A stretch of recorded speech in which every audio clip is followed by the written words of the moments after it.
Hello, and welcome to today's exploring session with Beyond Shakespeare. Today, we are looking at the first part of Epicene, Epicene, Epicene for some reason, or Epicene, I don't know. I'm confused. You're the one who Uh, speaks Greek. well, in Greek, it would be Epicene, but I'm not at all sure that Ben Jonson would have pronounced it the way I pronounce it or his actors. So this is a play first performed around 1609, 1610 by the Children of the Queen's Revels at Whitefriars. It's by Ben Jonson. Did I say that already? Mhm. Uh, and we're beyond Shakespeare. Reading with me today is this marvelous group of readers, and we have reading another Morose and Daw, That's me. I'm Lynn. I'm coming to you from the Northwest United States. reading Clerimont. We have Lois in London. reading Page and Epicene. Hi, I'm Greg, and I'm going to throw another pronunciation into the ring. Epicoene is how I've always pronounced this one. That's what I thought when I first met it. Yeah. Reading the prologue and Cutbeard. Connor in London. Reading Dauphine, Dauphiné, Dauphin, I don't know. Alan in Suffolk. Reading Amorous David in Bath. and reading Truewit. Donald in Northamptonshire. And I am Aliki. I'm in Athens. I'm standing in for our regular host, Robert Crighton, who, alas, could not be with us today. Remember, while we're at it, you could always join us. Wouldn't that be fun? In the meantime, we'll be getting on with this. If Jonson writes to form rather long play, yeah, I think that's it. Let's hit us with the prologue. Scene, London. Truth says, of old the art of making plays was to content the people, and their praise was the poet money, wine, and bays. But in this age, a sect of writers are that only for particular likings care, and will taste nothing that is popular. With such we mingle neither brains nor breasts. Our wishes, like to those make public feasts, are not to please the cook's taste, but the guests. Yet, if those coming planets hither come, they shall find guests' entreaty and good room. And though all relish not, sure there will be some then that, when they leave their seats, shall make them say, who wrote that piece? Could so have wrote a play. But he knew that was this better way, for to present all custard or all tart, and have no other meat to bear apart, or to want bread and salt, but were but coarse art, the poet praise, who then, with better thought, to sit, and when his cates are all inbrought, though there be none far fet, there will dear brought. Be fit for ladies, some for lords, knights, squires, some your waiting wench and city wires, some your men and daughters of Whitefriars. Nor is it only while you keep your seat here that his feast will last, but you shall eat a week of ordinaries on his broken meat. If his muse be true, who commends her to you? Okay. Was that a discussion of high art versus popular entertainment? I guess. I think it was for a bit. What do we think of that prologue as a prologue? I could. Yeah, it's I'm looking Jonson. at it and I can't follow it. Yeah. Mm.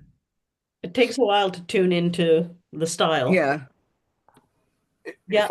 If I was in the audience in 1609 and I'd heard that, I'd have been demanding my money back already. I mean, it's just, I lost it completely in that. Yeah. Okay. Shall we continue then? And another prologue. Okay. The ends of all who write, okay, start again. The ends of all who for this scene do write are, or should be, to profit and delight. And still it hath been the praise of all best times, so persons were not touched, to tax the crimes. Then, in this play, which we present tonight, and make the object of your ear and sight, on forfeit of yourselves, think nothing true, lest so you make the maker to judge you.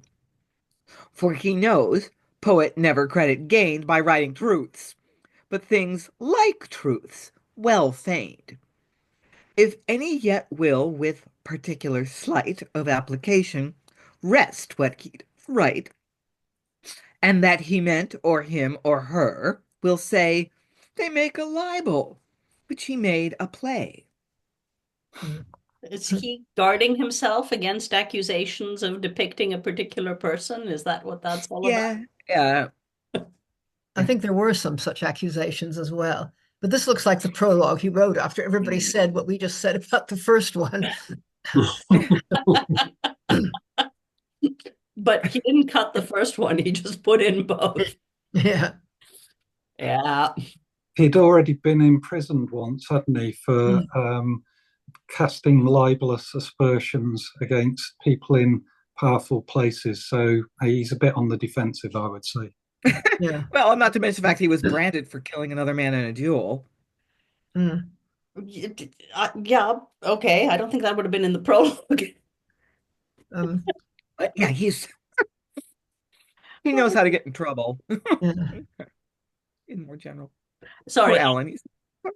Alan and then Lynn, I guess. Yeah, I mean, the second prologue there does feel like it could work in a performance. The first one, it really feels more like a literary essay that he's chucked in when he's done his completed works. I mean, I sort of feel like he was subtweeting somebody. He's like, well, you people who think you know what plays ought to be like, I know what plays ought to be like, sort of thing. Yeah. Okay. Well, unless anyone has anything else to say, let's continue.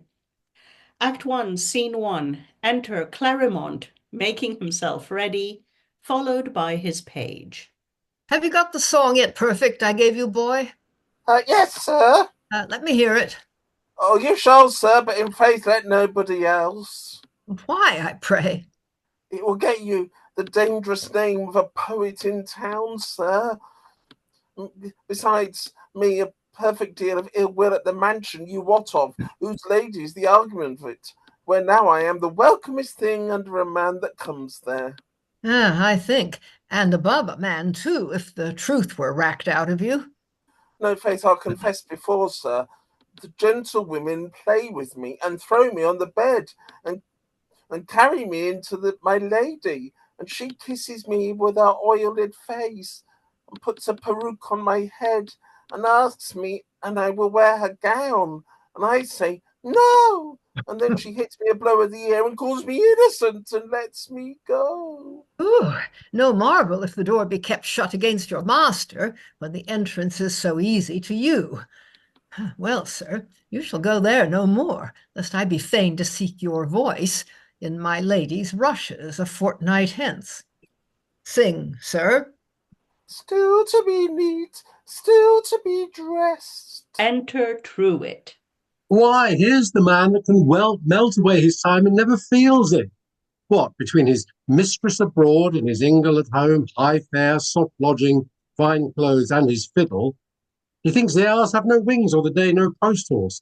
Well, Sir Gallant, were you struck with the plague this minute or condemned to any capital punishment tomorrow, you would begin then to think and value every article of your time, esteem it at the true rate or give all for it.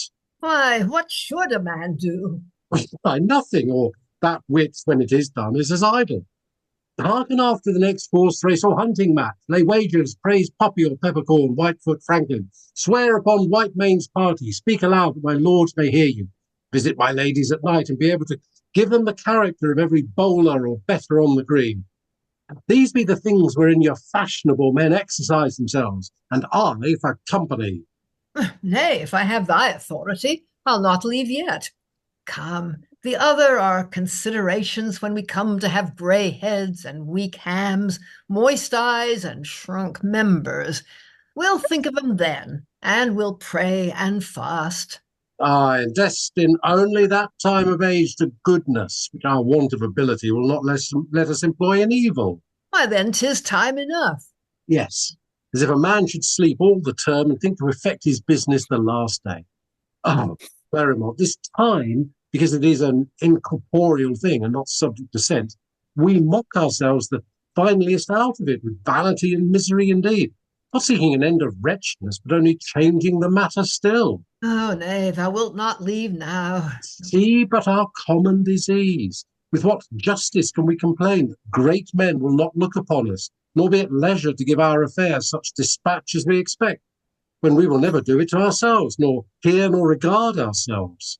Oh, thou hast read Plutarch's Morals now, or some such tedious fellow, and it shows so vilely with thee. 'Fore God, 'twill spoil thy wit entirely. Talk me of pins and feathers and ladies and rushes and such things, and leave this stoicity alone till thou makest sermons. Well, sir, if it will not take, I have learned to lose as little of my kindness as I can. I'll do good to no man against his will, certainly. When were you at the college? What college? As if you knew not. No, faith, I came from court but yesterday. Why, is it not arrived there yet, the news? A new foundation, sir, here in the town, of ladies that call themselves the collegiates, an order between courtiers and country madams that live from their husbands and give entertainment to all the wits and braveries of the time, as they call them, cry down or up what they like or dislike in a brain or a fashion, with most masculine or rather hermaphroditical authority, and every day gain to their college some new probationer. Who is the president? The grave and youthful matron, the Lady Haughty. Ah, pox of her autumnal face, her pieced beauty. There's no man could be admitted till she be ready nowadays, till she has painted and perfumed and washed and scoured, but the boy here, and him she wipes her oiled lips upon like a sponge. I've made a song. I pray thee hear it on the subject. Still to be neat, still to be dressed, as you were going to a feast, still to be powdered, still perfumed, lady it is to be presumed, though art's hid causes are not found, all is not sweet, all is not sound. Give me a look, give me a face that makes simplicity a grace, robes loosely flowing, hair as free, such sweet neglect more taketh me than all the adulteries of art. They strike mine eyes, but not my heart. I am clearly on the other side. I love a good dressing before any beauty of the world. Oh, a woman is then like a delicate garden. There is the one kind of it. She may vary every hour, take often counsel of her glass, and choose the best. If she have good ears, show them. Good hair, lay it out. Good legs, wear short clothes. A good hand, discover it often. Practice any art to mend breath, cleanse teeth, repair eyebrows, paint and profess it. How, publicly? The doing of it, not the manner, that must be private. Many things that seem foul in the doing do please dumb. A lady should indeed study her face when we think she sleeps, nor, when the doors are shut, should men be inquiring. All is sacred within them. Is it for us to see their perukes put on, their false teeth, their complexion, their eyebrows, their nails? You see, gilders will not work but in clothes. They must not discover how little serves, with the help of art, to adorn a great deal. How long did the canvas hang before Aldgate, where the people suffered to see the city's love and charity, while they were made rude stone before they were painted and burnished? No!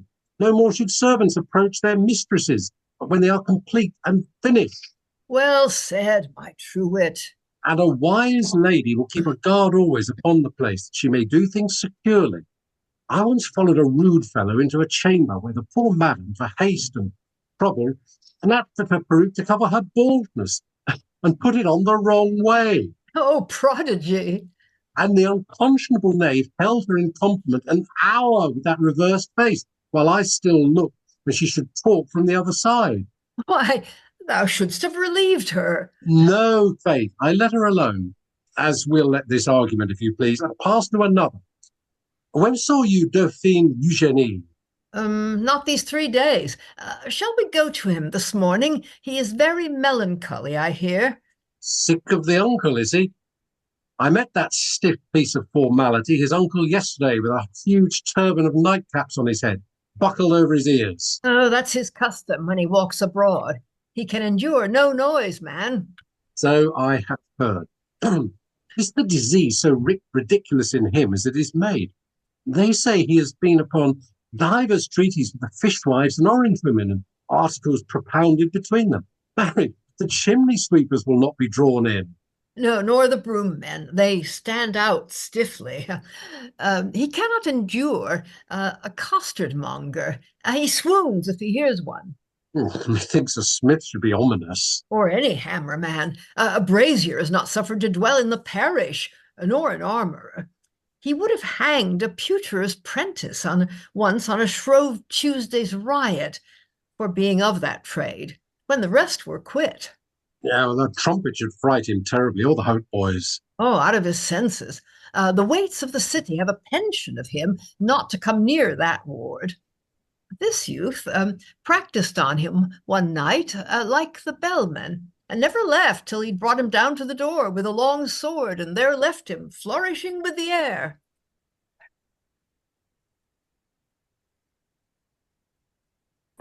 Why, sir, he hath chosen a street to lie in so narrow at both ends that it will receive no coaches, nor carts, nor any of these common noises, and therefore we that love him devise to bring him in such as we may now and then, for his exercise to breathe him. He would grow resty else in his ease. His virtue would rust without action. I entreated a bearwood one day to come down with the dogs of some 4 parishes that way, and I thank him that he did, and cried his games under Master Morose's window, till he was sent crying away, with his head made a most bleeding spectacle to the multitude. And another time a fencer marching to his prize had his drum most tragically run through, for taking that street in his way at my request. A good wag. How does he for the bells? Oh, in the Queen's time, he was wont to go out of town every Saturday at 10 o'clock, or on holy day eves. But now, by reason of the sickness, the perpetuity of ringing has made him devise a room with double walls and treble ceilings, the windows close shut and caulked, and there he lives by candlelight. He turned away a man last week for having a pair of new shoes that creaked, and this fellow waits on him now in tennis court socks or slippers soled with wool, and they talk to each other in a trunk. Ah, see who comes here. And that's the end of the first scene. Okay. So we have some opinions about what women should wear in terms of makeup and so on, and some funny stories along those lines. We have a song saying, "Don't wear makeup, ladies, you're prettier without it," a discourse that continues to this day. We have a discussion of some intellectual women who have set up a salon where they judge people. And we have discussion of 2 people we have yet to meet, Morose and Dauphine Eugenie, who are 2 different people, right? Yeah. Yes. And we have a bit of amicable dispute between the 2 friends about whether ladies and fashions are worth talking about or proper Stoic philosophy stuff. Cool. Okay, I think I understood what happened in this scene, which is something of a relief since I'm supposed to steer us through the rest of Greg. 2 things. I love the description of Morose.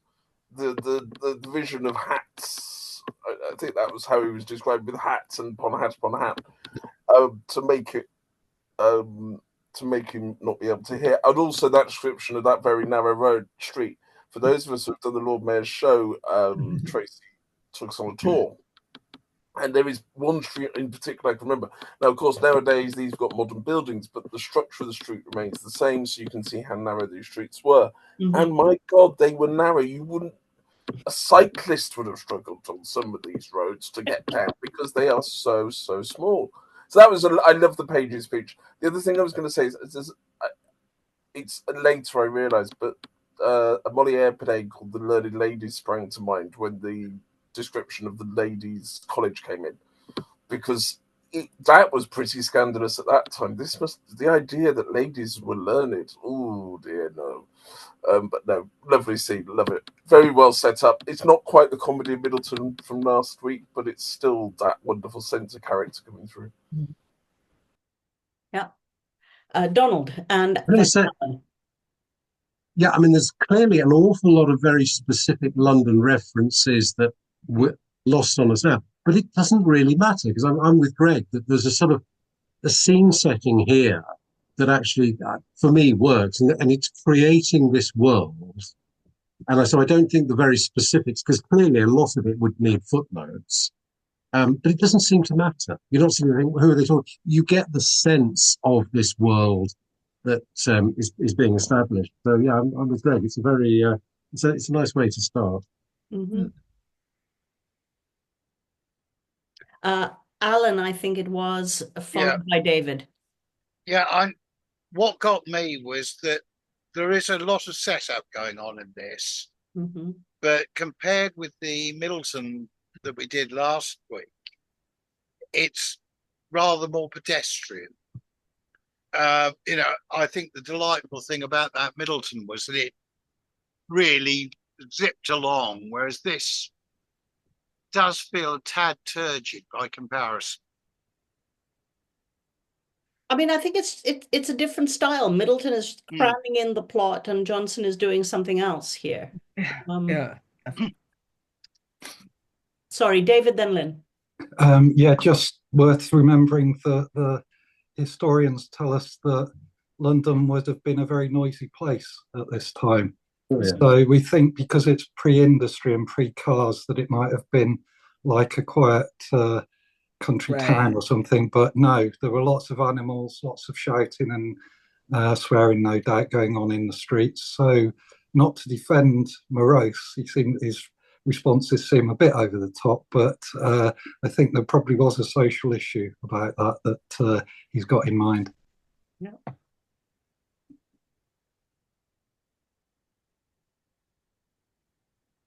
Okay. I'm gonna sneeze. Oh. Well, that was a very cogent comment. Thank you. Yeah, David's right. London grew very fast in this period. It was extremely crowded. Like, our ideas of privacy just didn't obtain. So yeah, it is like yeah, I mean, I agree that there's some that there's some very fun scene setting here, but something of a spoiler. A lot of it really isn't necessary for the plot. No spoilers, please. Yeah, but it's just like, this is why Jonson gets to be so long. It's like the local, I mean, like, every scene is fun and there's fun stuff going up, but it's just like it ends up. Yeah, there's just a lot of epicycles and diversions that make it really long. So it's fun now, but 4 hours from now we'll be like, well, again. One of the things we'll be doing, obviously, is looking for where cuts might be. Lois.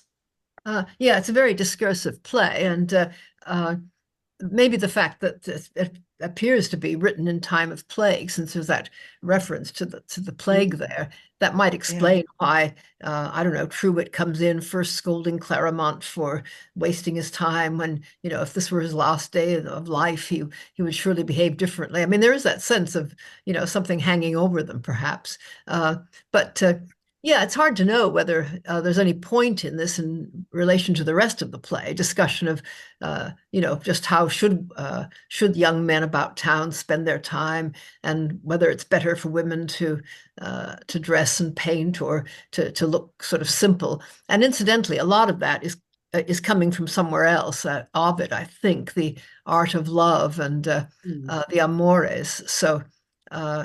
That's partly why it's in there. I think Truewit says quite a lot of stuff that's more or less straight translation from the Latin. Interesting. That's interesting to know. Thank you. Okay, shall we move on? Act 1, Scene 2. Enter Sir Dauphine Eugenie to them. Oh, what have you, sirs, done? Struck into stone almost. I am here with tales of thine uncle. There never was such a prodigy heard of. I would you wouldn't once lose this subject, my masters, for my sake. They are such as you are that have brought me into that predicament. I am with him. How is that? Harry, that he would disinherit me. No more. He thinks I and my company are authors of all the ridiculous acts and monuments are told of him. Blood, I would be the author of more to vex him. That purpose deserves it. It gives the law of plaguing him. I will tell thee what I would do. I would make a false almanac, get it printed, and then have him drawn out of coronation day to the Tower Wharf and kill him with the noise of the ordnance. Disinherit thee? He cannot, man. Art thou not the next of blood and his sister's son? Aye, but he will thrust me out of it, he vows, and marry. Oh, how? That's a more portent. Can he endure no noise and will venture on a wife? Yes, why, thou art a stranger, it seems, to his best trick yet. He has employed a fellow this half year all over England to hearken him out a dumb woman. Be she of any form or quality, so she be able to bear children, her silence is dowry enough, he says. I trust to God he has found none. No, but he has heard of one that is lodged in the next street to him, who is exceedingly soft-spoken, thrifty of her speech, that spends but 6 words a day. And her he's about now, and shall have her. Impossible? Who is his agent in the business? Marry, a barber, one Cutbeard, an honest fellow, one that tells Dauphine all here. Why, you oppress me with wonder. A woman and a barber, and love no noise? Yes, faith.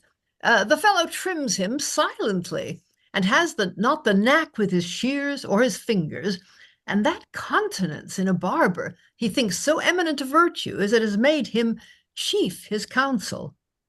The barber to be seen, or the wench? Oh, yes, that they are. I prithee, Dauphine, let us go thither. I have some business now, I cannot effay. Oh, you shall have no business to make you neglect this, sir. We'll make her talk, believe it. Or if she will not, we can give out at least so much as shall interrupt the treaty. We will break it. Thou art bound in conscience when he suspects thee without cause to torment him. Not I, by any means. I will give no suffrage to it.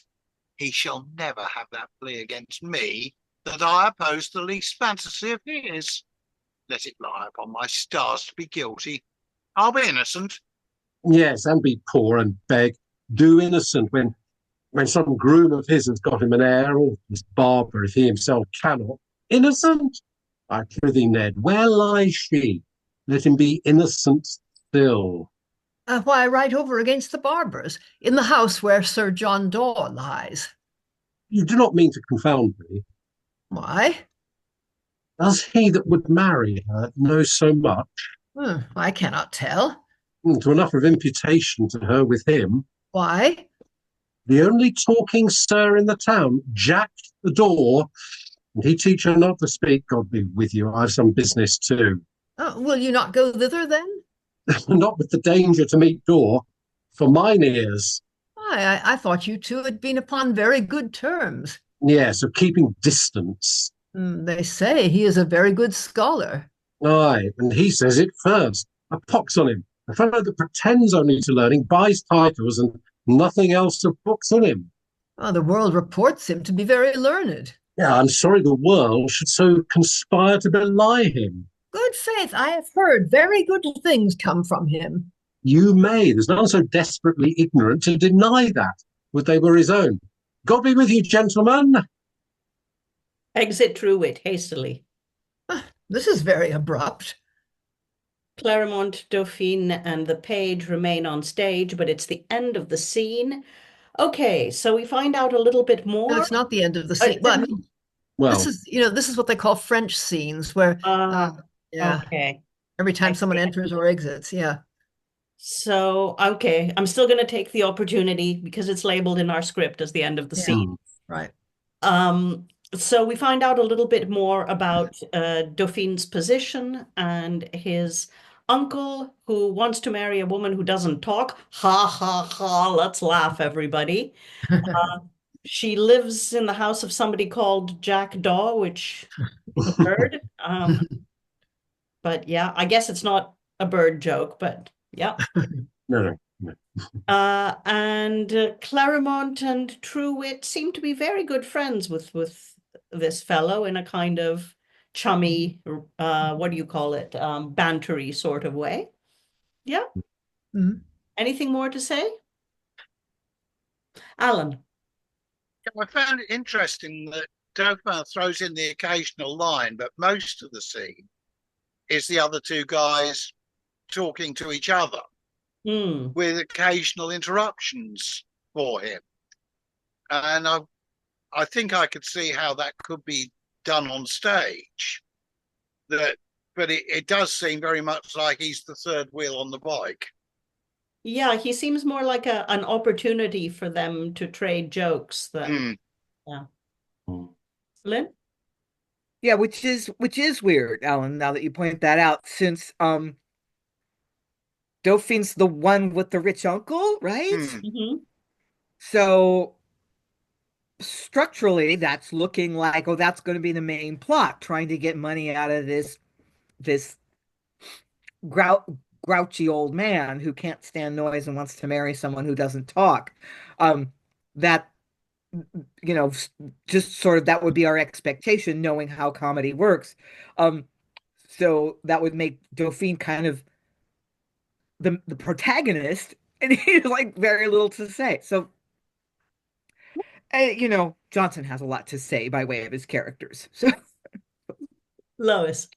Well, I think Truewit does an enormous amount of talking, and I think there may be some point in the contrast between Truewit doing a lot of talking and Dauphine not doing very much talking. I mean, but we shall see. He certainly seems to be jealous of Daw's reputation, including they say he's very good. He says at first. Yeah. Okay. So Act 1, Scene 3, as it's marked, they're still there, Clerimont, Dauphine, and the page. You're a strange open man to tell everything thus. Why, believe it, Dauphine, Truewit's a very honest fellow. I think no other, but this frank nature of his is not for secrets. Nay, then you are mistaken, Dauphine. I know where he has been well trusted, discharged the trust very truly and heartily. I contend not, Ned, but with the fewer a business is carried, it is ever the safer. Now we're alone. If you will go thither, I'm for you. When were you there? Last night. Such a Decameronous falling out. Catch you never thought of it like. Door does nothing but court her, and the wrong way. He would lie with her and praises her modesty, desires that she would talk and be free, and commends her silence in verses, which he reads and swears the best that ever man made. Then rails at his fortunes, stamps and mutinies. Why he's not made a counsellor and called to a fair estate. Ay, prithee, let's go. I would fain partake this. Some water, boy. Exit the page. We're invited together, to dinner together, he and I, by one that came hither to him. Sir La Fool? Oh, that's a precious mannikin. Do you know him? Aye, and he will know you too, if e'er he saw you but once, though you should meet him at church in the midst of prayers. He is one of the braveries, though he be none of the wits. He will salute a judge upon the bench and a bishop in the pulpit, a lawyer when he is pleading at the bar, and a lady when she is dancing in a masque, and put her out.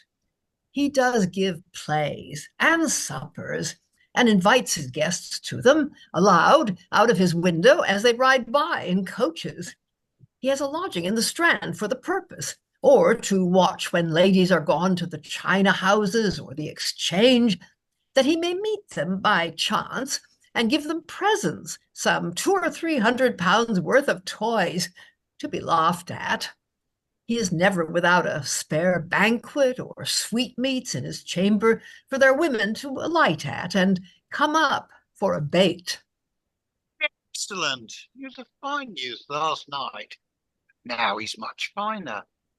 What is his Christian name? I've forgot. Re-enter the page. Sir Amorous La Foule. The gentleman is here below that owns that name. Oh, Hart, he's come to invite me to dinner. I hold my life. Like enough, Prithee. Let's have him up. Boy, marshal him. With the truncheons, sir? Away, I beseech you. Exit the page. I'll make him tell us his pedigree now, and what meat he has to dinner, and who are his guests, and the whole course of his fortunes, with a breath.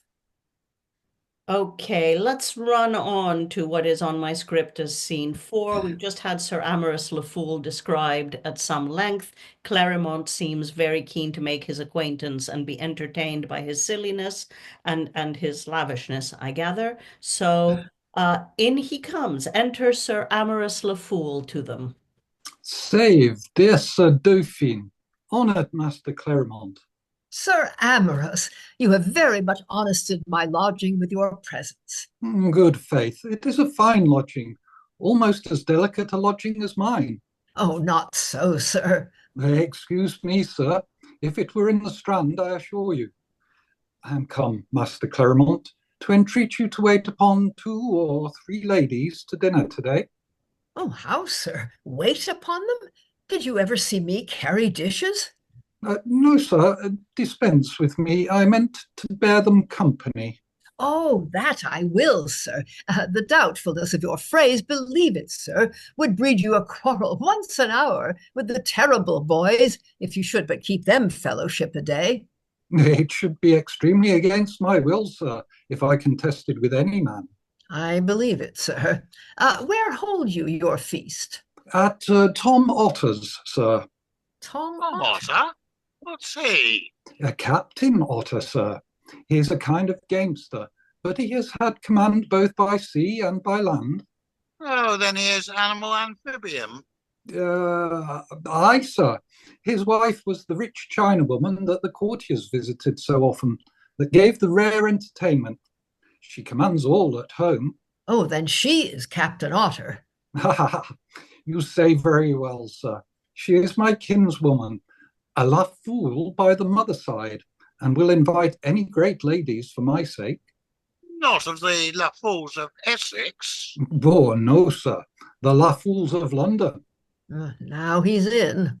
They all come out of our house, the La Foules of the north, the La Foules of the west, the La Foules of the east and south. We are as ancient a family as any is in Europe, but I myself am descended lineally of the French La Foules, and we do bear for our coat yellow or checkered, azure, and gules, and some 3 or 4 colours more, which is a very noted coat, and has sometimes been solemnly worn by divers nobility of our house. But let that go. Antiquity is not respected now. I had a brace of fat doe sent me, gentlemen, and 6 of pheasants, 12 or 2 of godwits, and some other fowl, which I would have eaten while they are good, and in good company. There will be a great lady or 2, my Lady Haughty, my Lady Centaur, Mistress Doll Mavis, and they come a purpose to see the silent gentlewoman, Mistress Epicene, that honest Sir John Daw has promised to bring thither. And then Mistress Trusty, my lady's woman, will be there too, and this honourable knight, Sir Dauphine, with yourself, Master Clerimont, and we'll be very merry and have fiddlers and dance. I have been a mad wag in my time, and have spent some crowns since I was a page in court to my Lord Lofty, and after my lady's gentleman usher, who got me knighted in Ireland, since it pleased my elder brother to die. I had as fair a gold jerkin on that day as any worn in the island voyage, or at Cadiz, none dispraised. And I came over in it hither, showed myself to my friends in court, and after went down to my tenants in the country, and surveyed my lands, let new leases, took their money, spent it in the eye of the land here upon ladies. And now I can take up at my pleasure. Take up, ladies, sir. Oh, let him breathe. He's not yet recovered. Would I with your heart in that commodity? No, sir, excuse me. I meant money, which can take up anything. I have another guest or two to invite, and say as much to, gentlemen. I will take my leave abruptly, in hope you will not fail. Your servant. Exit Sir Amorous le Fool. We will not fail you, Sir Precious le Fool. She shall, your ladies come to see, if I have credit to force a door. Did you ever hear such a windsucker as this? Or such a rook as the other, that will betray his mistress to be seen? Come, 'tis time we prevented it. Go. And they go. That's the end of Act 1. Well, quite a lot happening there. And despite the fact that it's just people talking, we've had quite a good bit of the setup explained to us. And we certainly see the joke of Amorous le Fool. Quite delightful, actually. Yeah, Donald. So he seems to have wandered in from a restoration comedy somewhere, playing something or other. And there was an awful all that stuff about China and stuff, reminding me of The Country Wife as much as anything. So maybe it's quite a prescient play. It's a lot of art. Really. Yeah, I mean, I guess these trends must have all existed before the restoration. Of course. They just became more prominent then, I suppose. Yeah. Any further thoughts on Act 1? Well, apparently it was one of the popular plays immediately after the restoration. It was one of the first ones to be put on the stage again, and they liked it more than they liked it when it was originally staged, I think. So perhaps in that sense it was a bit before its time. Who knows? Yeah. Alan? I'm just wondering whether the restoration revival would have been because, from the looks of the cast list and the dramatis personae, there are quite a lot of strong female roles. So it may be that it was seen as a nice vehicle to actually get these newfangled actresses something to do. Yeah. Lois? Yeah, it's almost a kind of template for restoration comedy. I mean, the typical restoration comedy frequently enters with the young man making himself ready, at the beginning of the day, and maybe a friend coming and chatting to him, and sort of setting up the plot. And that's exactly what we've got here. I think that, Jonson was tremendously respected in the restoration. He was the great playwright, really. And he was the one they were worried about reviving. I mean, much more than, some of the other well-known writers from the previous age. Mm-hmm. Yeah. I didn't know that. That's really interesting. What is all that about China, by the way? Is it China pottery, ceramics? Yeah, I think so. Yeah. Dishes. They were very fashionable, and all the ladies went to buy some. It was more to do with sex toys, I think. I beg your pardon? What I said. But there's more and more importation of luxury items. I mean, that saying that's referred to earlier, "Far-fet and dear bought is fit for ladies." That is that idea of stuff imported from a distance and costing a lot, and women are out buying it. It's maybe the beginning, really, of the jokes about women, insanely shopping and spending all the husband's money. And shopping as a recreational activity for the wealthy. Okay. Lynn? Yeah, this is definitely the early days of true capitalism, where Yeah. And Amorous is a character type that emerges because there was a lot of anxiety about status and about how about is status a matter of breeding and lineage. The fool is like so emphatic about how he's from the old branch of his family. Or does status have more to do with money? And he's kind of trying to have it both ways. He's spending like a sailor to try to prove how rich he is, but he's also talks about the prestige of his ancestry. So there was so much anxiety and jockeying for position in the social hierarchy, and everything was kind of up for grabs because the economy was moving from an agrarian economy to a commercial economy. So yeah, this very much of its time in terms of the social critique and the anxieties and interests of the day, and like, where does prestige come from? Where does social juice come from? Does it come from money?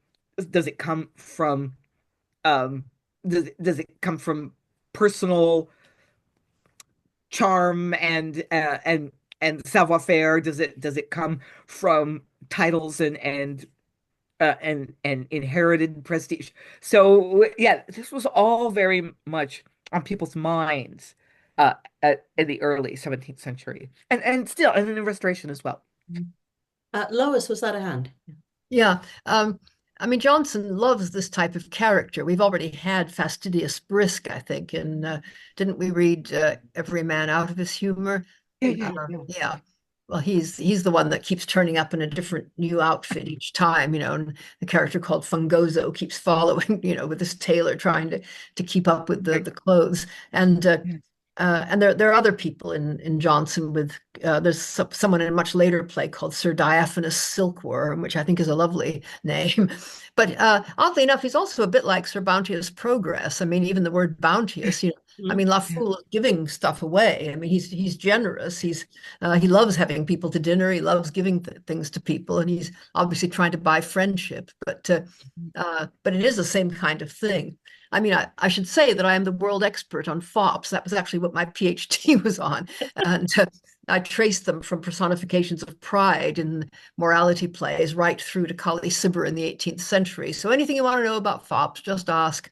Oh, fabulous. Good to know. Yeah. Okay, shall we move on to Act 2, or does anyone? No? Cool. So, Act 2, Scene 1, enter Morose with a tube in his hand, followed by Mute. Cannot I yet find a more compendious method than by this trunk to save my servants the labor of speech and mine ears the discord of sound? Let me see. All discourses but mine own afflict me. They seem harsh, impertinent, and irksome. Is it not possible that thou shouldst answer me by signs, and I apprehend thee, fellow? Speak not, though I question you.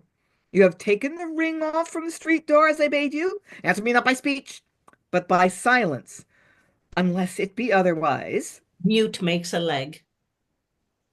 Very good.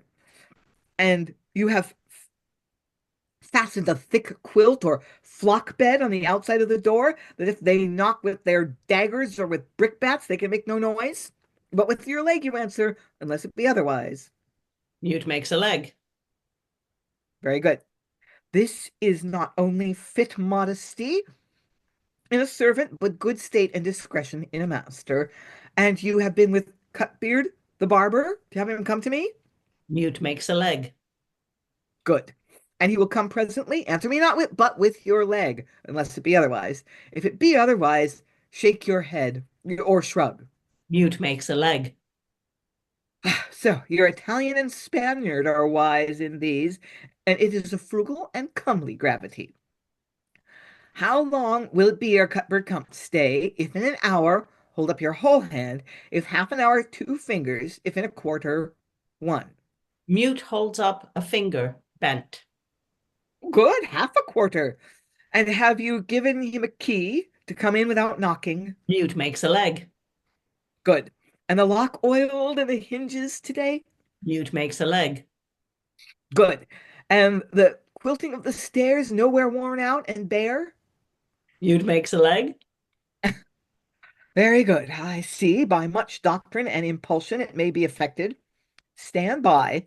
The Turk in this divine discipline is admirable, exceeding all the potentates of the earth, still waited on by mutes, and all his commands so executed, yea, even in the war, as I have heard, and in his marches, most of his charges and direction given by signs and with silence, an exquisite art. And I am heartily ashamed and angry oftentimes that the princes of Christendom should suffer a barbarian to transcend them so high, in so high a point of felicity. I will practice it hereafter. A horn winded or winded within. Oh, now, oh, what villain, what prodigy of mankind is that? Look! Exit mute. Horn again. Oh, this cutthroat cut his throat. What a murderer, hellhound, devil can this be? Enter mute.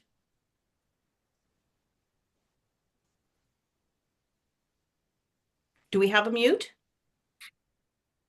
Is someone playing mute? It is a post from the court.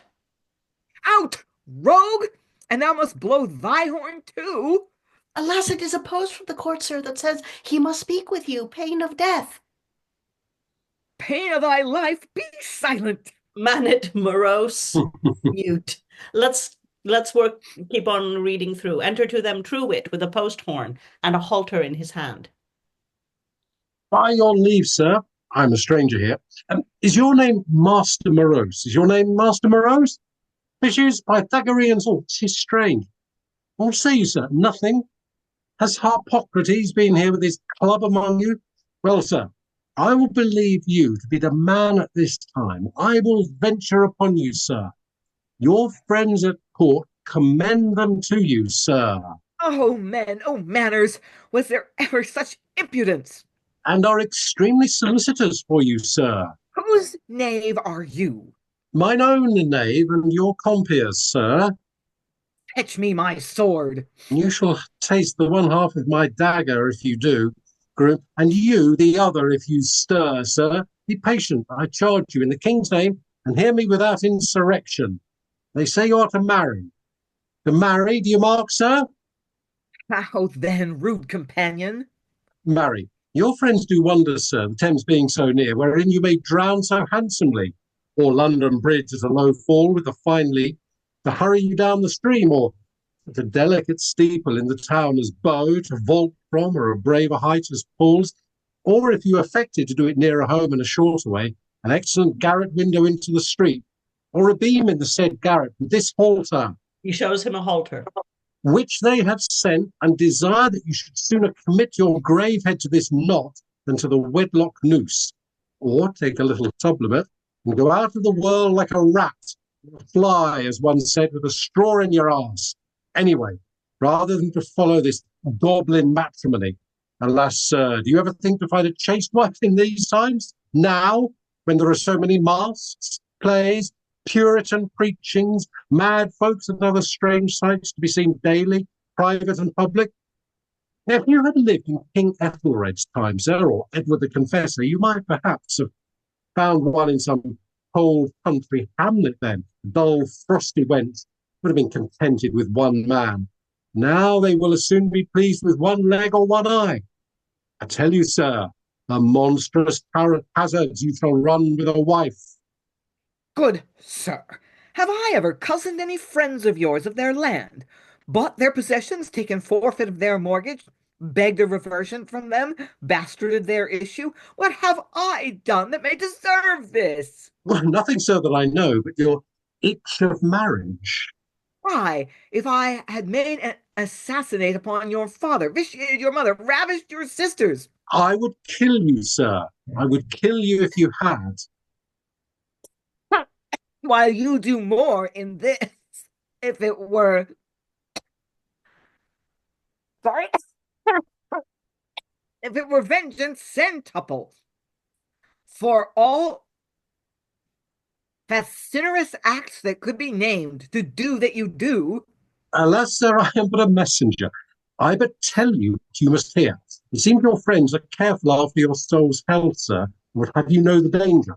You may do your pleasure for all them, I persuade not, sir. If after you are married, your wife do run away with a vaulter, or the Frenchman that walked upon ropes, or him that dances the jig, or a fencer for his skill at his weapon, why, it is not their fault they have discharged their consciences, when you know what may happen. Nay, suffer valiant, sir, for I must tell you all the perils that you are obnoxious to. If she be fair, young, and vegetous, no sweet meats ever drew more flies. All the yellow doublets and great roses in the town will be there. If foul and crooked, she'll be with them. And buy those doublets and roses, sir. If rich, and if you marry her dowry, not her, she'll reign in your house as imperious as a widow. If noble, all her kindred will be your tyrants. If fruitful, as proud as May and humorous as April. She must have her doctors, her midwives, her nurses, her longings every hour. That would be for the dearest morsel of man. Learning was never such a parent. All your patrimony will be too little for the guests that must be invited to hear her speak Latin and Greek. And you must lie with her in those languages too, if you will please her. If precise, you must feast all the silenced brethren. Once in 3 days, salute the sisters, entertain the whole family or wood of them, and hear long-winded exercises, singings, and catechizings, which you are not given to, and yet must give for. And please the zealous matron, your wife, who for the holy cause will cozen you over and above. You begin to sweat, sir. This is not the harping thing. You may do your pleasure notwithstanding, as I said before. I come not to persuade you. Mute is stealing away. Upon my faith, master serving man, if you do stir, I will beat you. What is my sin? What is my sin? Then, if you love your wife, or rather dote on her, sir, oh, how she'll torture you and take pleasure in your torments. You shall lie with her, but when she lists. She will not hurt her beauty, her complexion, or it must be that for that jewel or that pearl when she does. Every half-hour's pleasure must be brought anew. With the same pain and charge you wooed her at first. Then you must keep what servants she please, what company she will. That friend must not visit you without her license, and him she loves most she will seem to hate eagerliest, to decline your jealousy, or feign to be jealous of you first, and for that cause go live with her she-friend or cousin at the college, that can instruct her in all the mysteries of writing letters, corrupting servants, taming spies.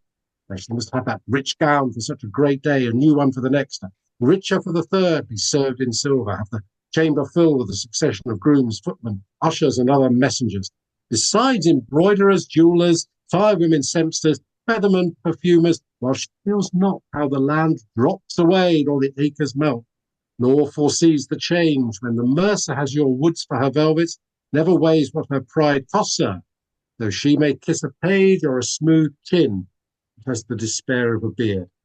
The estates-woman know all the news, what was done at Salisbury, what at Bath, what at court, what in progress, sir. Or she may censure poets and authors and styles and compare them, Daniel with Spencer, Jonson with the other youth, and so forth. Or be thought cunning in controversies of the very knots of divinity, and have often in her mouth the state of the question, and then skip to the mathematics of demonstration, and answer in religion to one, in state to another, in bawdry to a third. Oh, all this is very true, sir. And then her going in disguise to that conjurer and this cunning woman, where the first question is, how soon shall you die? Next, if her present servant love her? Next, if she shall have a new servant, and how many? Which of her family would make the best board, male or female? What precedent she shall have by her next match? And sets down the answers and believes them above the scriptures. Nay, perhaps she will study the art. gentle sir, have you done? Have you had your pleasure of me? I'll think of these things. Yes, sir. And then comes reeking home of vapour and sweat with going afoot, and lies in a month of a new face, all oil and bird lime, and rises in ass's milk and is cleansed with a new fucus. God be with you, sir. One thing more, which I almost forgot. This too, with whom you are to marry, may have made a conveyance of her virginity aforehand, as your wise widows do of their states, before they marry, in trust to some friend, sir. Who can tell? Or if she have not done it yet, she may do upon the wedding day or the night before and antedate you, cuckold. The like has been heard of in nature. There's no devised impossible thing, sir. But God be with you. I'll be bold to leave this rope with you, sir, for a remembrance. Farewell, mutes. Exit Truewit. Come, have me to my chamber, but first shut the door. Truewit winds the horn without. Oh, shut the door, shut the door. Is he come again? Enter Cutbeard. 'Tis I, sir, your barber. Oh, Cutbeard, Cutbeard, Cutbeard, here has been a cutthroat with me. Help me into my bed and give me physic with thy counsel. And off they go into presumably Morose's bedroom. Well, that was fun. We had an introduction of Morose's hysterical inability to put up with sound of any sort, and along comes Truewit to apparently talk him out of marriage by speaking until Morose dies or something. I mean, yeah. Yeah. I mean, I won't comment on his remarks on matrimony and women. Just it was fun to see a little Johnsonian self-reference there. That was cute. Donald.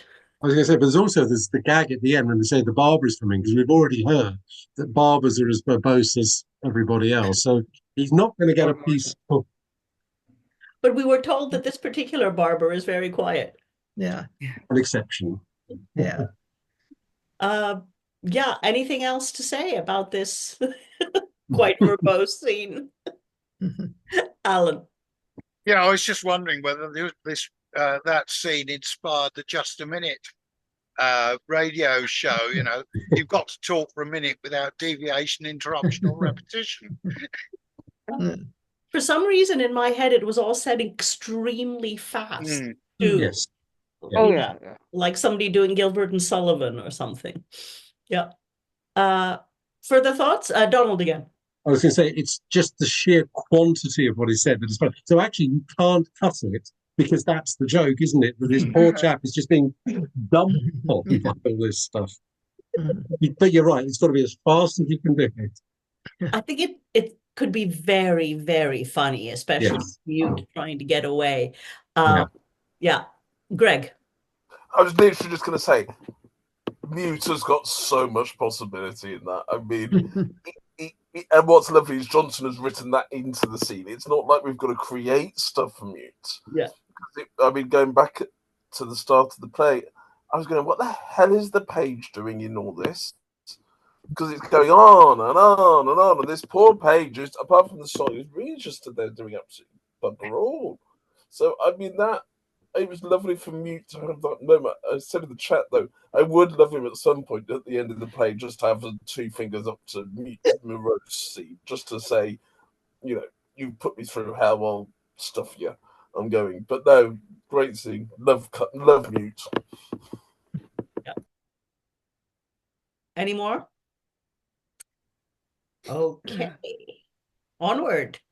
Act 2, Scene 3, enter Clerimont, Dauphine, and Epicene. Nay, and she will let her refuse at her own charges. 'Tis nothing to me, gentlemen, but she will not be invited to the like feasts or guests every day. Oh, by no means. She may not refuse to stay at home if you love your reputation. Slight, you're invited thither of purpose to be seen and laughed at by the lady of the college and her shadows. This trumpeter hath proclaimed you. You'll not let go. Let him be laughed at in your stead for not bringing you, and put him to his extemporal faculty of fooling and talking loud to satisfy the company. He will suspect us. Talk aloud. Pray, Mistress Epicene, let us see your verses. We have Sir John Dawes' leave. Do not conceal your servant's merit and your own glories. Now prove my servant's glories if you have his leave so soon. His vain glories, lady. Show then, mistress. I dare own them. Judge you, what glories? Nay, I'll read them myself, too. An author must recite his own works. It is a madrigal of modesty. Modest and fair for good. Modest and fair, for fair and good are near. Neighbours, however. Very good. Aye, is it not? No noble virtue ever was alone, but two in one. Excellent. Oh, that again, I pray, Sir John. There's something in it like rare wit and sense. Please. No noble virtue ever was alone, but two in one. Then, when I praise sweet modesty, I praise bright beauty's rays. And having praised both beauty and modesty, I have praised thee. Admirable. How it chimes and cries tink in the close, divinely. Ah, it is Seneca. No, I think it's just Plutarch. The door on Plutarch and Seneca I hated. They are mine own imaginations. By that light, they are my own imaginations by that light. I wonder whose fellows have such credit with gentlemen. Oh, they are very grave authors. Brave asses, mere essayists, a few loose sentences, and that's all. A man would talk so. His man would talk so his whole age. I do utter as good things every hour, if they were collected and observed, as either of them. Indeed, Sir John. Oh, he must needs, living among the wits and braveries too. Aye, and being president of them as he is. There's Aristotle, a mere commonplace fellow, Plato, a discourser, Thucydides and Livy, tedious and dry, Tacitus, an entire knot, sometimes worth the untying, very seldom. What do you think of the poets, Sir John? Not worthy to be named for authors. Homer, an old tedious prolix ass, talks of couriers and chines of beef. Virgil of dunging the land and bees. Horace, I know not what. I think so. And so Pindarus, Lycophon, Anacreon, Catullus, Seneca, the tragedian, Lucan, Propertius, Tibullus, Martial, Juvenal, Ausonius, Statius, Politian, Valerius, Flaccus, and the rest. What a sackful of their names he has got. Pours them out.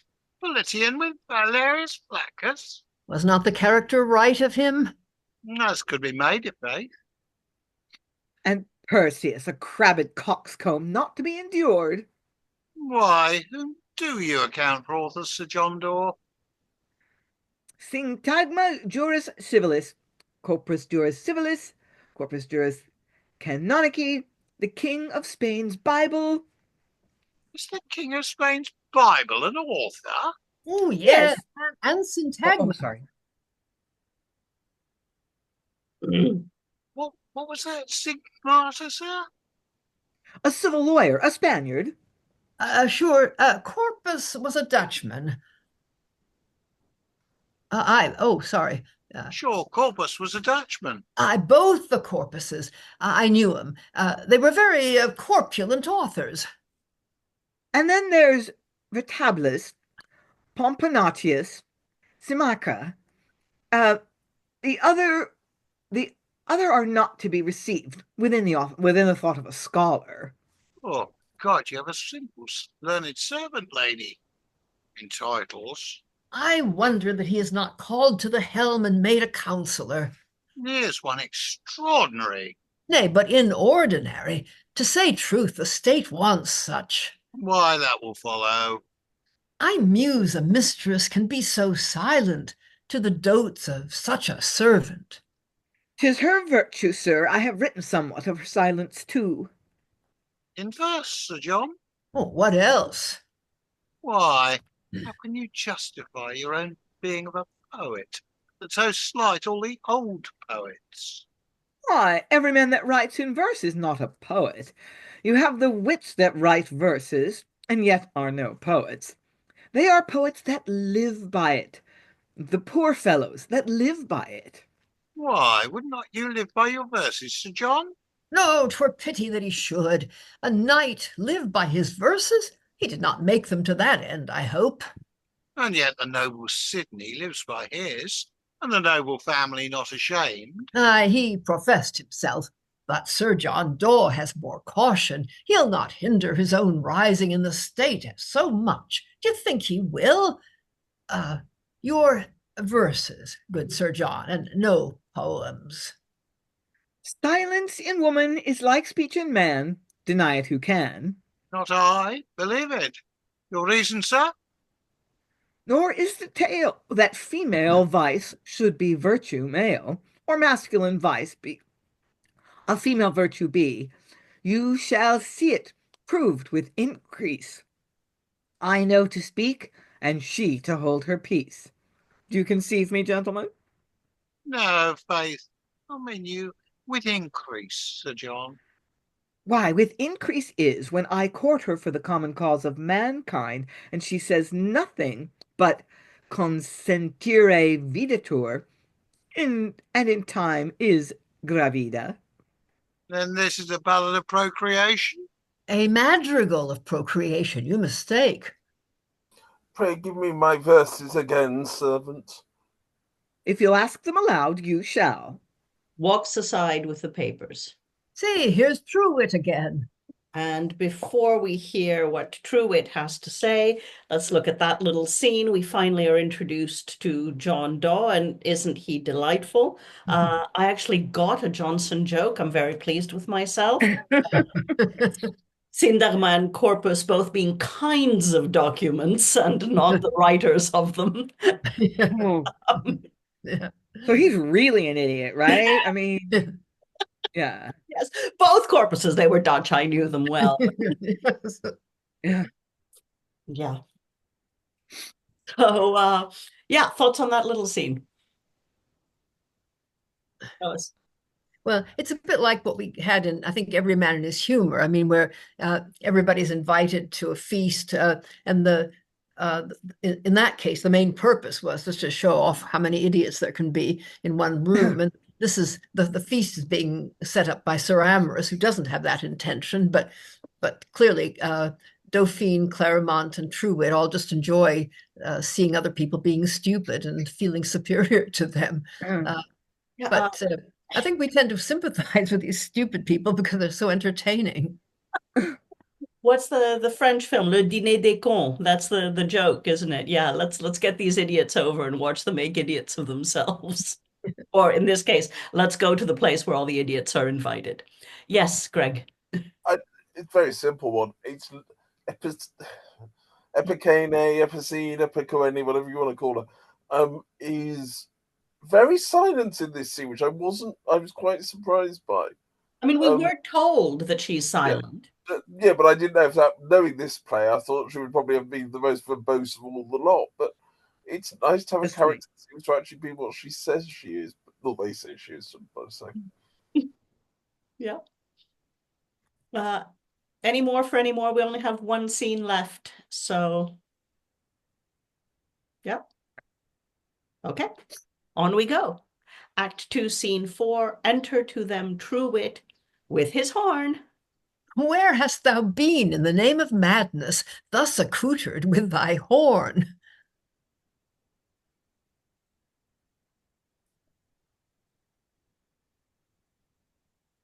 Muted. Truewit, you're muted.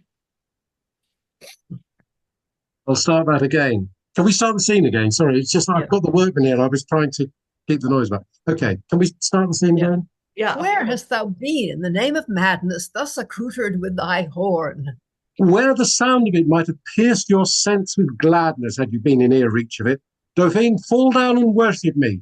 I have forbid the banns, lad. I have been with thy virtuous uncle and have broke the match. You have not, I hope. Yes, faith, if thou shouldst hope otherwise, I should repent me. This horn got me entrance. Kiss it. I had no other way to get in but by feigning to be a post. When I got in once, I proved none, but rather the contrary, turned him into a post or a stone, or what is stiffer, with thundering into him the incommodities of a wife and the miseries of marriage. If ever Gorgon was seen in the shape of a woman, he hath seen her in my description. I have put him off of that scent forever. Why do you not applaud me and adore me, says? Why stand you mute? Are you stupid? You're not worthy of the benefit. Did I not tell you? Mischief! I would you had placed this benefit somewhere else. Why so?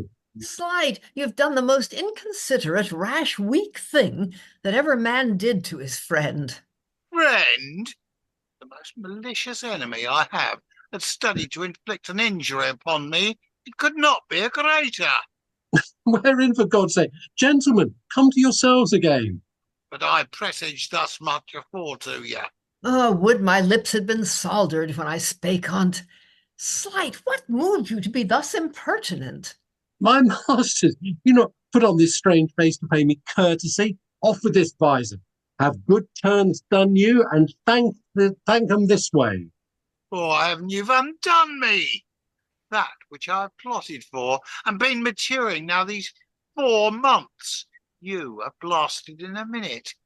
Now I'm lost, I may speak.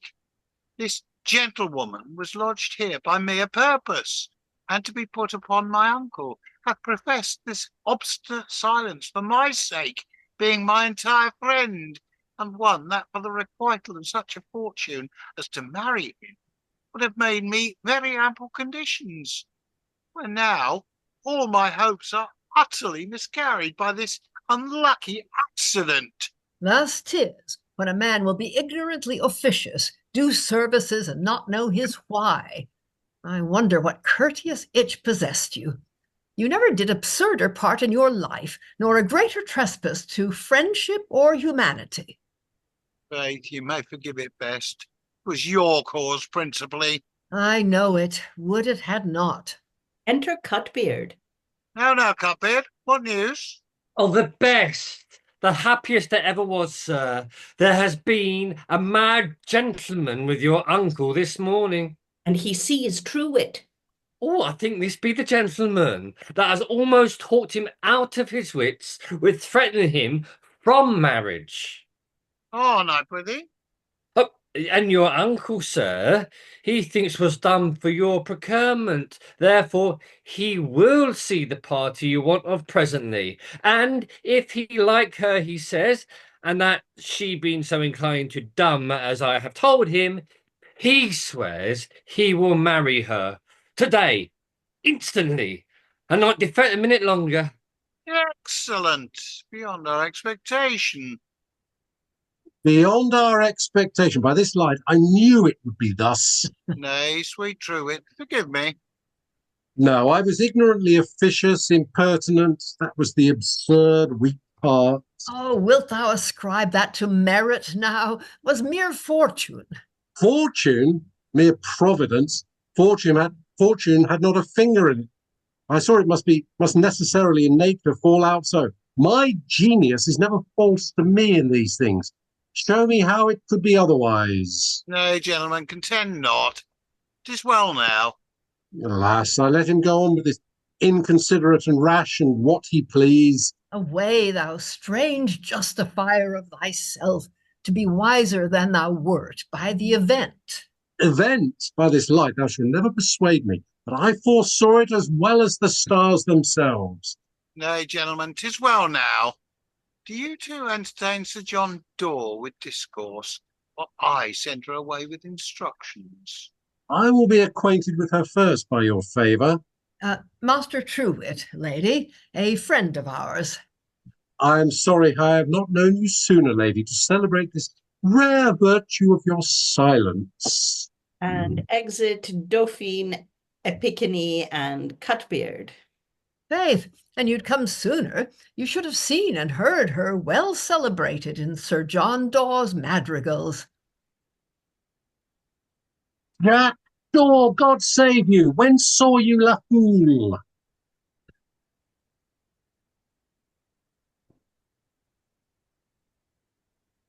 Who's Daw?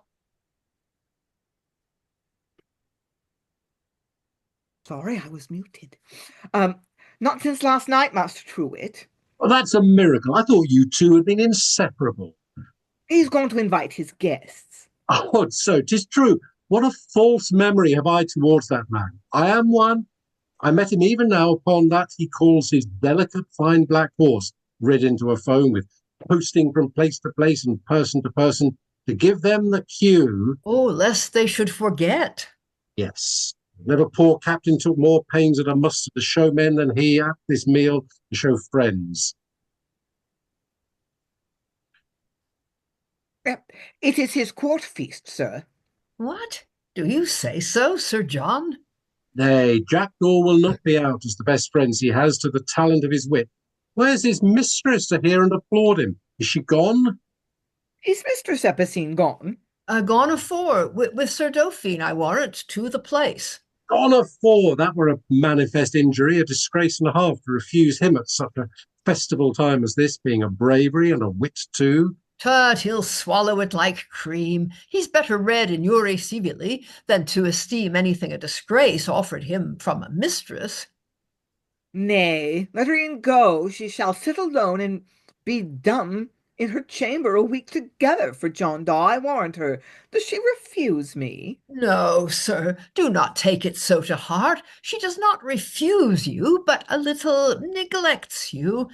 But faith, Truewit, you were to blame, to put it into his head that she does refuse him.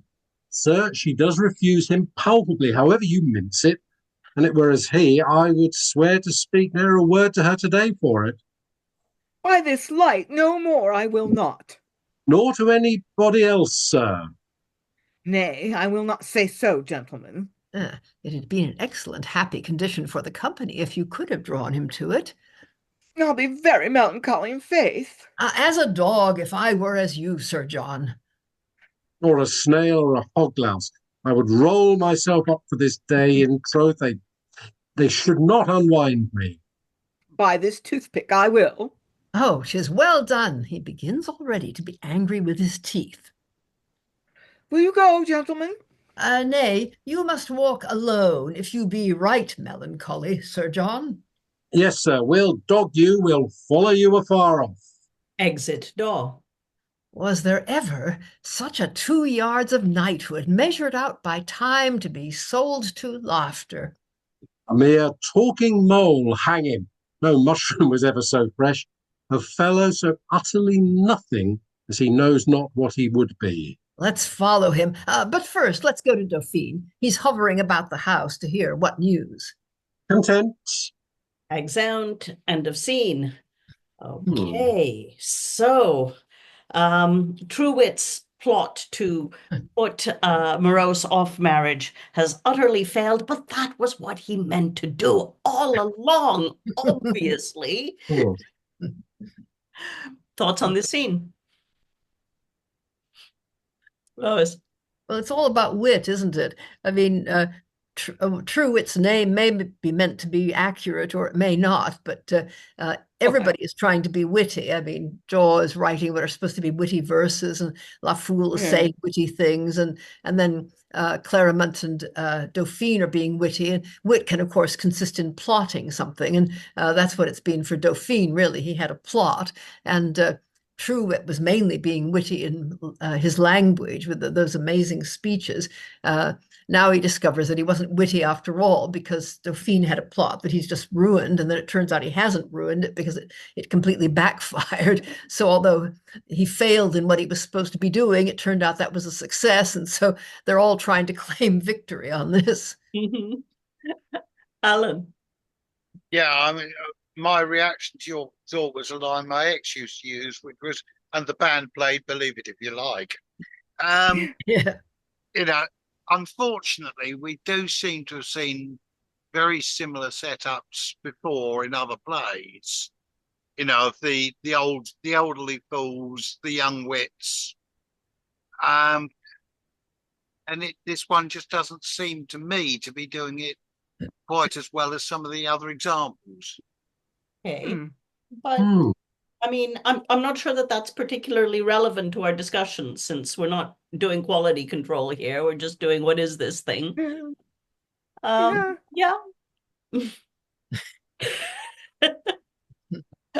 Donald, and then was that a hand, Lynn? Yeah. Yeah, I Donald. must have. I loved the scene, and again, it kept I kept feeling I was in a restoration comedy as much as a Jacobean one. It was most because it had that sort of. I liked the scene. It had that sort of, the witty banter that you expect in those plays as well. So maybe Jonson was in a time of 60 years. I think back to this play that he found, but no, I think it rattled along brilliantly, and I think there's a lot of scope there for for performance. Again, it needs the pace. It's really got to motive. Yeah. You haven't got time to have significant pauses and worry about what your motivation is. Just rattle through. It is a very long play, difficult to stage for a modern audience. So we could certainly lose some of those exchanges without losing the flow scene. Yeah. Anything else on that, which was David? Yeah, I think that's the question it raises for me. I do feel so far that it's stage worthy, that it's something that could be put on and potentially found funny or interesting by a modern audience. It is too wordy in places, typically, of Jonson, as other people have said. And I think it's quite a challenge to know what you would cut, but something has to go to make it bearable, I think. I mean, the thing, it is very funny. There's just an awful lot of it. And given that we're only still about, halfway through Act 2, yes, I think that for the play as a whole to sing, you'd have to, but probably just, salami slicing rather than cutting entire scenes.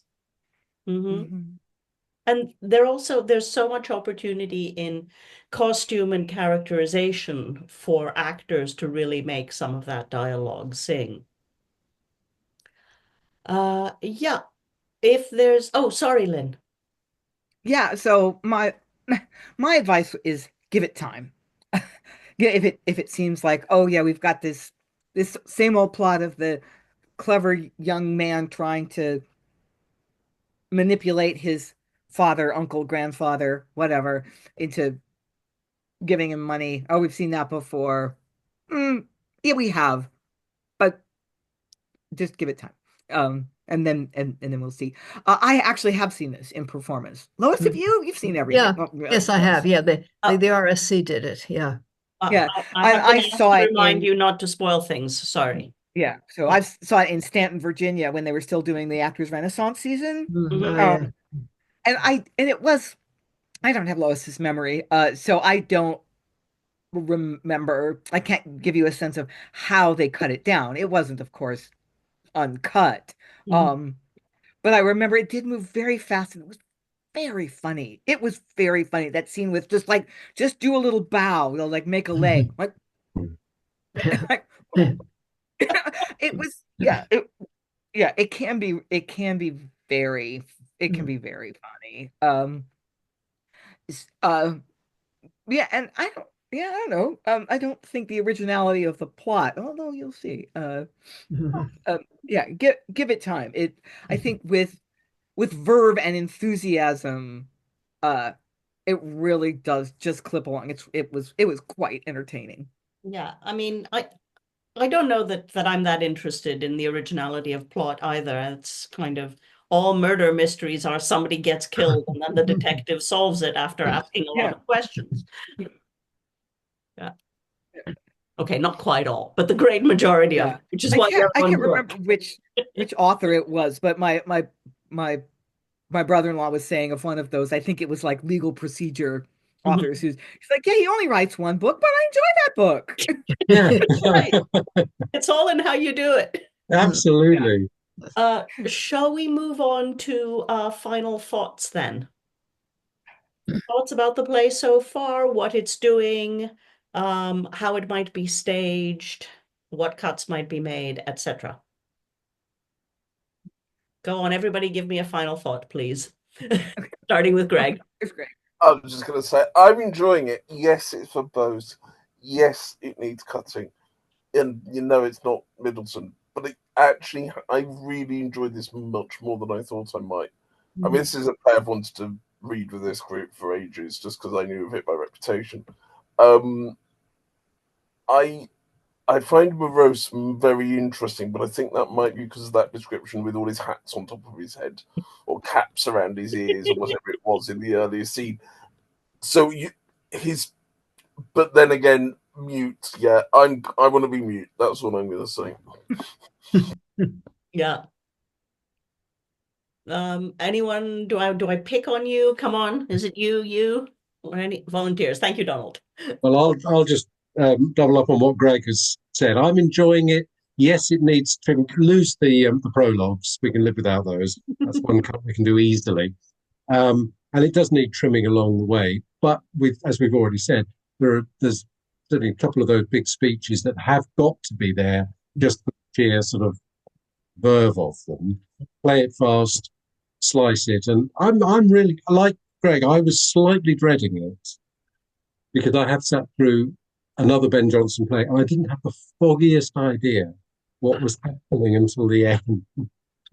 But yeah, I think with judicious, you can get it down to a reasonable thing. But I'm having a ball. I'm enjoying it much more than I thought I would. So. David.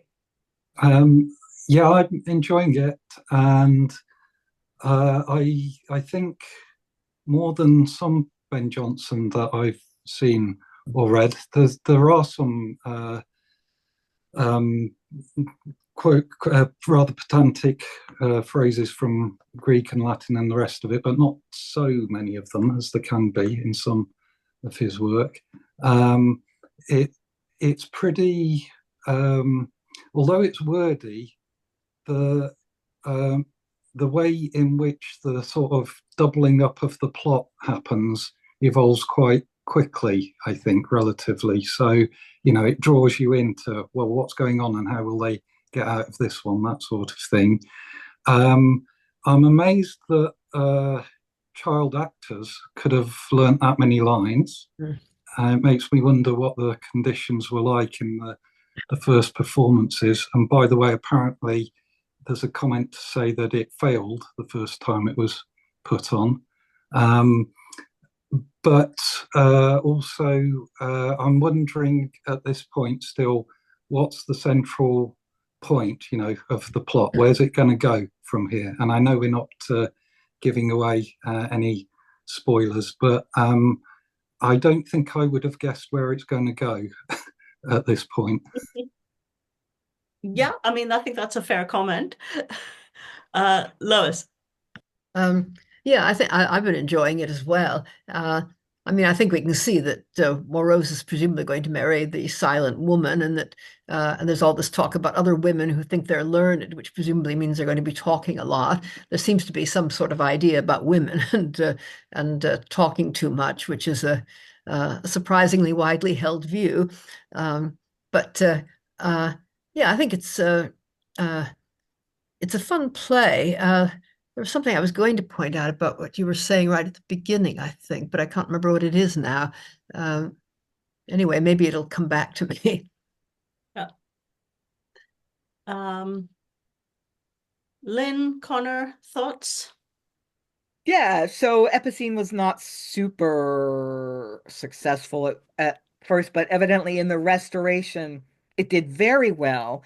And John Dryden, who was one of the big impresarios in the very early restoration, called it the pattern of a perfect play. And it was revived very often in the reign of Charles II. So it had legs, just so we know. There is something really skillful about the way it's plotted, and we'll see that later. Yeah.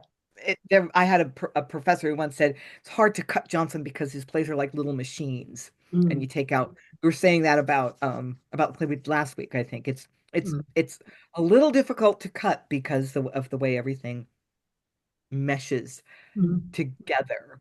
But yeah, I don't know, maybe it's a matter of taste. It's like all the banter can be kind of tiresome if you're not in the mood for that. But yeah, I'm looking forward to the rest of this week. Cool. Lois. Yeah, two things before I forget. One is just that I think children actually have better memories than adults, which is one reason why so much rote learning is packed into childhood. People used to have to learn all these tenses of Greek verbs, and and you learn the multiplication table and all sorts of stuff. And in fact, I think some of these speeches were there really to show off what great memories they had, and they probably got applause at the end of them. Mhm. Yeah, the other thing was that I may have said this before, but it's always struck me that Bergson's theory about comedy as something mechanical, grafted on the living, works beautifully for Jonson. It doesn't work for some other comic dramatists, but Jonson's characters, they are all like little wind-up toys, and you wind them up and they do the thing that they do, and you get more and more of them, and they eventually start colliding with each other, and the humor comes from that each of them can pretty much do only one thing. And I think it's very satisfying. I mean, it's like a really nice piece of clockwork. Mhm. Yeah, it's almost as if Bergson had this play in mind when he wrote that. Yeah. And Dryden did write, I mean, quite a long discussion. One of the earliest pieces, I think, of sustained criticism of a play, which is about this one. I mean, completely out of our period, but I think the perfect play is A Doll's House, but there you go. Connor or Alan, do you have any final thoughts? Yeah, I'm not particularly enjoying it so far, and I think a lot of it will depend on how the other 3/4 of the text that we've still got to go through works out. And then looking at the salami slicing that needs to be done to bring it down to a sensible length, we can actually tell what is needed by what actually happens in the outcome. And spot which bits may be disposable.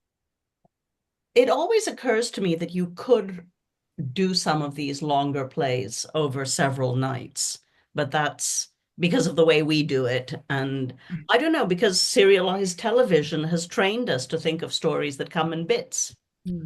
Lois again. Yeah, I think that some plays would have been done that way in private houses and at the Inns of Court. And Fulgens and Lucrece is an example. I mean, there was a big banquet between the two acts of that play. That's neat. I'll ask you one last time, Connor, and if you remain silent, I'll leave you alone. I'm enjoying it. It's got a good pace to it, and I just can't quite figure out how you'd stage it just yet, because there's some really nice big characters, and there is a contemporary feel to it. But in what setting, I don't quite know. But maybe that will be answered later on as we read more about into the play itself. But it's good. It's good. Enjoying it. Okay, great. So we're having a pretty good time so far.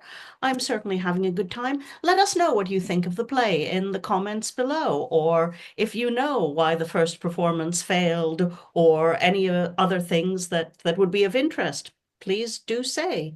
I guess nothing remains but to thank the wonderful readers for their wonderful reading and say goodbye. This goblin matrimony.